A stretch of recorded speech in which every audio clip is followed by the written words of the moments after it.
In the year 1299, a small frontier principality was born on the rugged edges of Anatolia. It was fragile, surrounded by mighty powers, the Byzantines to the west, the Mongols to the east. And yet, from this unassuming seed grew one of the most formidable empires the world has ever seen, the Ottoman Empire. Guided first by Osman, a chieftain with a vision, the dynasty expanded under his heirs, seizing Bursa, crossing into Europe, and clashing with knights and kings. Murad I forged the Janissaries. Bayezid the thunderbolt nearly broke Christendom before Timur halted his fury. But out of ashes came rebirth, as Mehmed I restored unity, and his son Murad II humbled crusaders at Varna. Then came Mehmed II, the conqueror, who brought Constantinople to its knees in 1453, forever changing history. Under Bayezid II and Selim I, the empire stretched into the Arab heartlands, claiming Mecca and Medina.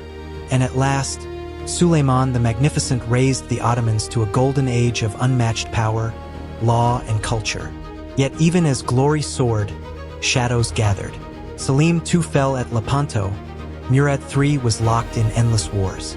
This is the story of how a frontier principality became a world power, and how Constantinople's fall lit the dawn of empire. 1. Osman I, 1299 to 1324, the founder. History often begins in unexpected places. The Ottoman Empire, destined to become one of the greatest in the world, began with a man who commanded little more than a band of warriors and a dream. Osman, son of Ertugrul, lived in the shadow of collapsing Byzantium. Around him, Anatolia was fractured into rival beyliks, scarred by the Mongol invasions. Yet Osman saw opportunity. In 1299, he declared independence, giving birth to a dynasty that would bear his name forever. Osman was more than a frontier chieftain. He was a Ghazi, a warrior for the faith, and this identity attracted men hungry for conquest and plunder, but also inspired by religious zeal. His raids against Byzantine fortresses in Bithynia were daring and relentless. Though his territory remained small, his ambitions were vast. Legend tells of Osman's dream: a great tree springing from his chest, its branches stretching across the world, its roots sinking into distant lands. For his followers, this was destiny foretold, the vision of empire. By the time of his death in 1324, Osman's principality was modest, but his foundations were solid. He left behind not just land, but a legacy, a dynasty, and a mission. His final wish was to be buried near Bursa, a city not yet conquered, as if to guide his descendants toward the empire's future. Osman was the spark. The flame was yet to come. 2. Orhan, 1324 to 1362. The crossing into Europe. If Osman lit the spark, Orhan fanned it into flame. Taking the throne in 1324, Orhan captured Bursa within 2 years, transforming it into the Ottomans' first true capital. Bursa was more than a prize. It became a symbol of permanence. From here, Orhan minted coins, established legal courts, and began the transformation of a tribal principality into a functioning state. But Orhan's reign was not only about governance. He recognized that survival demanded expansion. With careful diplomacy, he married into Byzantine nobility, forging alliances even as he chipped away at their territories. His greatest triumph came in 1354, when an earthquake struck the Byzantine fortress at Gallipoli. Seizing the moment, Orhan's troops occupied the stronghold. For the first time, Ottoman soldiers set foot in Europe. This crossing was more than geographical, it was civilizational. The Balkans, fractured by rival princes and kingdoms, became the new frontier of Ottoman power. For Orhan, it was the first great branch of his father's dream tree, stretching boldly into Christendom. The Ottoman story had crossed a threshold. There would be no turning back. 3. Murad I, 1362 to 1389. The Janissaries and Kosovo. Murad I inherited a realm already on the rise, but under his rule, the Ottomans became a true empire. In 1369, he captured Adrianople, renaming it Edirne, and declared it his new capital. From this city, closer to Europe than Anatolia, Murad signaled his ambitions. The empire was now European as much as it was Asian. Murad's genius lay not only in conquest but in innovation. He established the Janissary Corps, an elite fighting force recruited through the Devshirme system. Young Christian boys taken from the Balkans, converted, and trained to serve only the Sultan. Fiercely disciplined and utterly loyal, the Janissaries became the backbone of Ottoman power for centuries. Under Murad, the Ottomans pushed deep into the Balkans, defeating coalitions of Serbs, Bulgarians, and Hungarians. But his destiny ended as violently as it was lived. In 1389, at the Battle of Kosovo, the Ottomans triumphed, shattering Balkan resistance. Yet Murad did not survive to savor victory. He was assassinated on the battlefield by a Serbian knight. His death in the hour of triumph became legend. Murad was the first Ottoman sultan to die in battle, his blood sanctifying the empire's expansion. Under him, the Ottomans became not just a state of warriors, but a dynasty baptized in conquest and sacrifice. 4. Bayezid I 1389 to 1402, the thunderbolt. Bayezid, son of Murad I, earned his name, Yildirim, the thunderbolt, by the sheer speed and ferocity of his campaigns. His armies struck with lightning swiftness, overwhelming foes before they could regroup. Within a decade, he expanded Ottoman power across Anatolia and the Balkans, forging an empire that alarmed both East and West. In 1396, Bayezid's might reached its apex at the Battle of Nicopolis. A grand crusading army of French, Hungarian, and other European knights marched to crush the Ottomans. But Bayezid's disciplined forces, aided by cunning tactics, annihilated them. The fields of Nicopolis became a graveyard of European chivalry. Christendom was shaken. The Ottomans seemed unstoppable. Bayezid then turned his eyes to Constantinople. He encircled the great Byzantine city, tightening the noose year after year. Had history taken a different turn, Constantinople might have fallen decades earlier. But fate had another plan. From the east came Timur, the Central Asian conqueror whose empire stretched from India to Syria. In 1402, at the Battle of Ankara, the two titans clashed. Timur's cavalry outmaneuvered Bayezid's forces. The thunderbolt was captured, humiliated, and died in captivity. His fall sent shockwaves. The empire he had built so quickly now threatened to unravel just as swiftly. Bayezid's reign was a meteor, blazing across the sky, brilliant and terrifying, before burning out in tragedy. 5. Mehmed I 1413 to 1421, the restorer. After Bayezid's defeat, the empire descended into chaos. His sons fought bitterly in what became known as the Ottoman interregnum, 11 years of civil war, where brother turned against brother and provinces splintered. For a moment, it seemed the Ottoman dream had ended before it truly began. Into this darkness stepped Mehmed, one of Bayezid's surviving sons. Patient, pragmatic, and determined, he fought his brothers one by one, until in 1413 he emerged victorious. Crowned in Edirne, he set about repairing the fractured state. His task was immense: to restore legitimacy, rebuild institutions, and convince both subjects and enemies that the Ottomans were not finished. Mehmed avoided reckless expansion. Instead, he strengthened the empire's foundation. He restored trade, calmed rebellious provinces, and ensured the loyalty of his warriors. Though his reign lacked spectacular conquests, it gave the Ottomans something far more valuable: stability. Because of his role, Mehmed I is often called the second founder of the Ottoman Empire. Without his careful restoration, the dynasty might have vanished into history's graveyard, remembered only as a footnote after Timur's victory. Instead, he passed on to his heirs a united realm, prepared to rise once more. When he died in 1421, the empire stood firm again, ready for the next leap forward. 6. Murad II 1421 to 1451, Varna and abdication. Murad II inherited both opportunity and peril. From the start of his reign, he faced challenges on all fronts: rival Anatolian beyliks, ambitious Hungarians, and Venetian fleets. His enemies believed the Ottomans had been permanently weakened by Timur's invasion. Murad proved them wrong.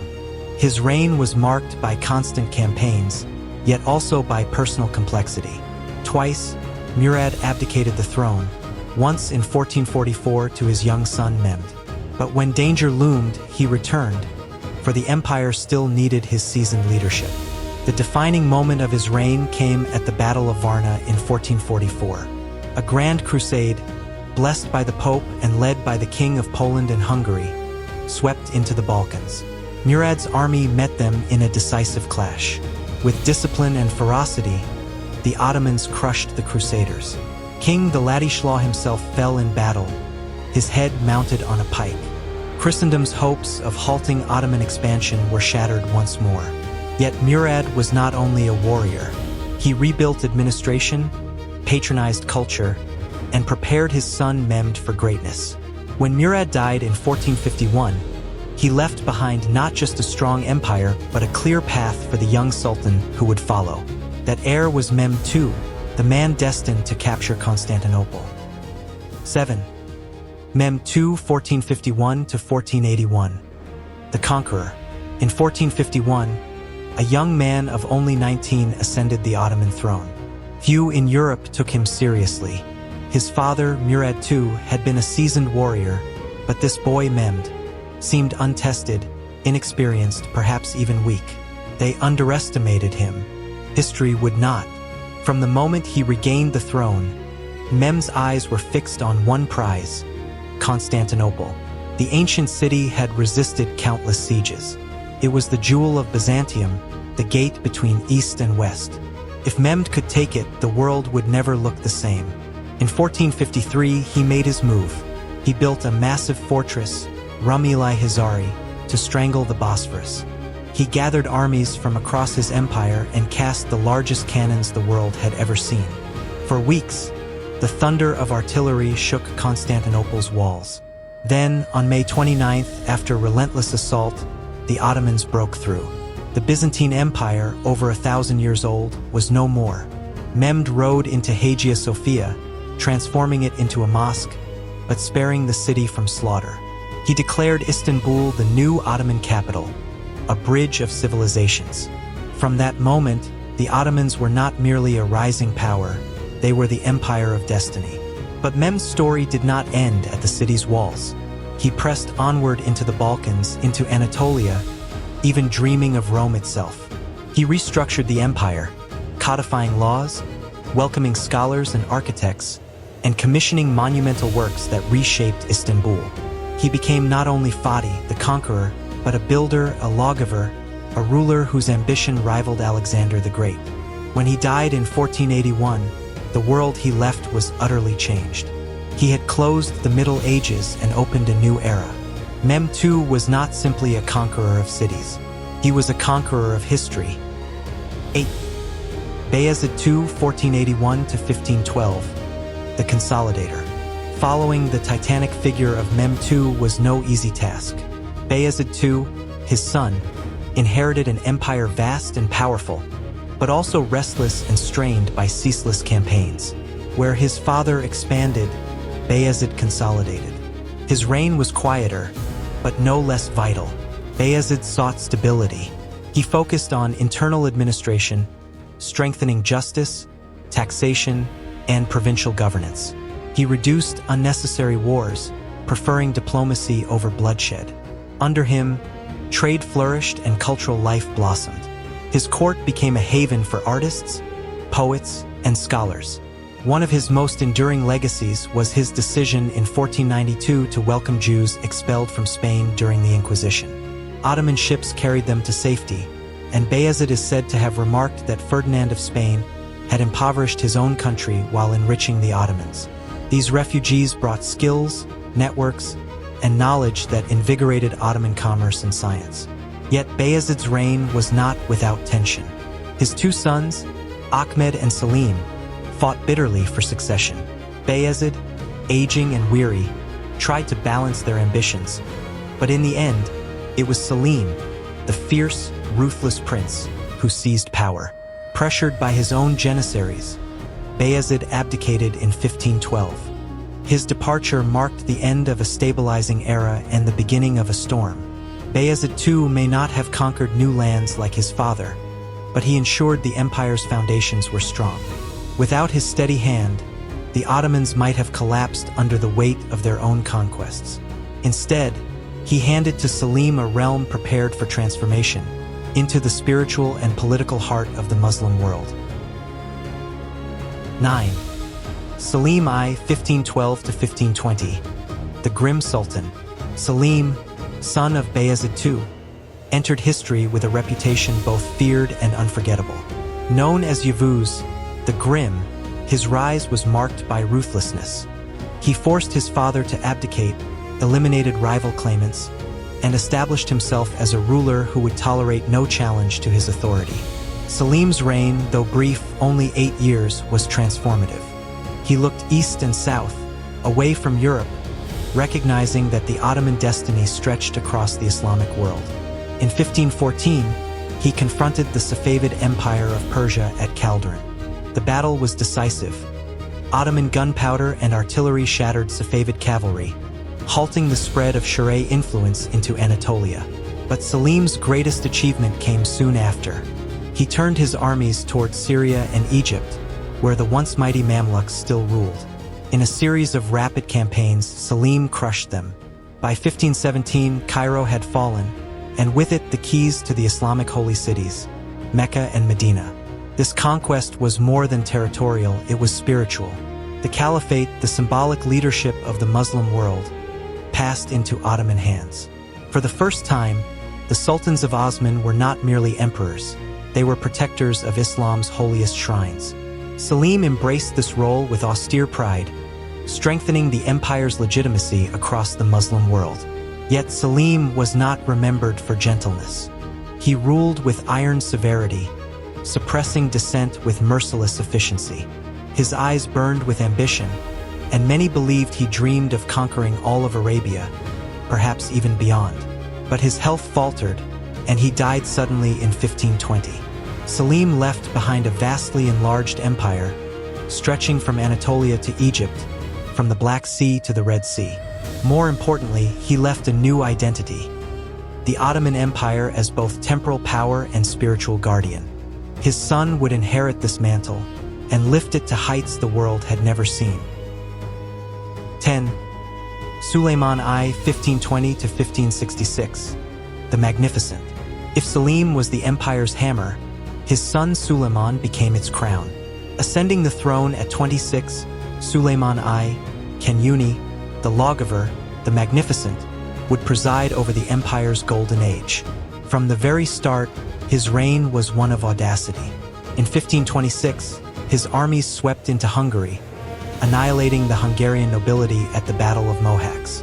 The medieval kingdom vanished overnight, and Ottoman banners flew near the heart of Europe. In 1529, he stood at the gates of Vienna, Europe's bastion. Though the siege failed, the message was clear: the Ottomans were the greatest power of their age. On the seas, Suleiman's admirals, like Barbarossa, turned the Mediterranean into an Ottoman lake, challenging Spain and Venice alike. His empire stretched across 3 continents, ruling millions of subjects in unparalleled diversity. Yet Suleiman was not only a conqueror. He reshaped the empire with laws that earned him the title Kenyuni. His legal reforms harmonized Islamic Sharia with imperial decrees, creating a system of justice admired even by Europeans. He patronized poets, calligraphers, and architects. His court glittered with art and learning, a beacon of culture. Above Istanbul rose the domes of Mimar Sinan's masterpieces, the Suleiman I Mosque foremost among them, symbols of a civilization at its peak.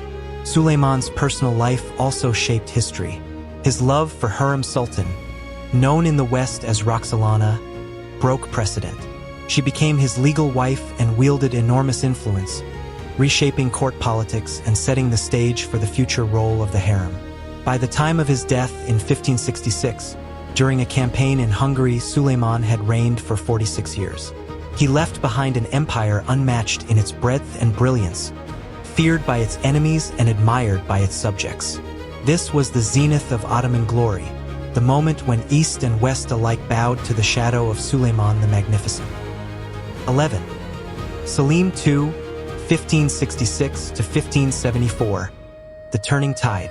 When Suleiman the Magnificent died in 1566, the empire he left behind was vast and dazzling. His son, Selim II, inherited an empire at its zenith. Yet history remembers Selim not as a warrior or reformer, but as a very different kind of ruler. Nicknamed Selim the Sot by some chroniclers, he was more at home in the pleasures of the palace than on the battlefield. Selim's reign was the first to signal a shift in Ottoman governance. He delegated much of his power to his grand viziers, especially the brilliant Sokalu Mehmed Pasha, whose steady hand kept the empire functioning. It was Sokalu who guided armies and fleets, while Selim remained distant from the hardships of rule. The greatest test came in 1571, when the Ottoman fleet clashed with a united European armada at the Battle of Lepanto. It was a naval catastrophe. More than 200 Ottoman ships were destroyed, tens of thousands killed or captured. For Europe, it was a symbolic victory, proving the empire was not invincible. Yet, remarkably, within a year, the Ottomans rebuilt their fleet. Still, the aura of maritime supremacy had cracked. But Selim's reign was not without triumphs. His patronage of culture flourished, above all, the monumental Selim I mosque in Edirne, designed by the master architect Mimar Sinan. Sinan himself declared it his greatest work, surpassing even Suleiman's mosques. Selim's years marked the beginning of a subtle transformation, power shifting from sultans of conquest to the machinery of bureaucracy and palace politics. He ruled for just 8 years, dying in 1574 after slipping on marble floors while intoxicated. An ignoble end for a man who presided over an empire still grand, but beginning to drift. Selim II's reign was a warning. Golden ages never last forever. 12. Murad III, 1574 to 1595. Endless wars and hidden cracks. With Selim's death, his son Murad III ascended the throne. His reign would prove a turning point, marked by war without end, financial strain, and the growing influence of the palace harem. Murad inherited conflicts on 2 fronts, against the Habsburgs in Europe and the Safavids in Persia. These wars dragged on for years, draining the treasury and bleeding the empire's manpower. Victories were won, but they came at staggering cost. Soldiers mutinied over unpaid wages, corruption seeped into the administration, and the once disciplined Janissaries grew restless. Inside the palace, new dynamics emerged. Murad fathered over 100 children, and under his reign, the harem gained unprecedented power. His wife, Safi Sultan, played a central role in politics, signaling the dawn of what historians later called the Sultanate of Women, when imperial consorts and mothers exerted immense influence behind the throne. Yet culture still blossomed. Ottoman poetry, miniature painting, and calligraphy reached refined heights under Murad's patronage. The empire still glittered with wealth and splendor. To the outside world, it remained a giant. But beneath the surface, cracks were spreading, economic strain, inflation driven by New World silver, and the slow erosion of central authority. When Murad died in 1595, he left behind an empire still formidable but burdened. The long wars had exposed its vulnerabilities, and the shifting balance of power inside the palace hinted at storms to come. Murad's reign was not a collapse, but it was the beginning of the twilight. The Ottomans stood on the threshold of a new century, one that would test their empire as never before. From Osman's humble beylik to Suleiman's unmatched zenith, the first 12 sultans forged a story of fire and steel, faith and ambition. They conquered Constantinople, humbled kings, and raised mosques that still crown the skyline of Istanbul. Their empire had become the greatest power on earth. Yet after Murad III, the brilliance began to dim. Endless wars, corruption, and palace intrigue cast shadows across the throne. The age of conquest was giving way to an age of crisis. In our next chapter, we will follow the empire into the 17th century, through rebellions, failed reforms, and the crushing defeat at Vienna in 1683, when the Ottoman dream of dominating Europe finally broke. This was no longer the dawn of empire, but the beginning of its long, uneasy twilight.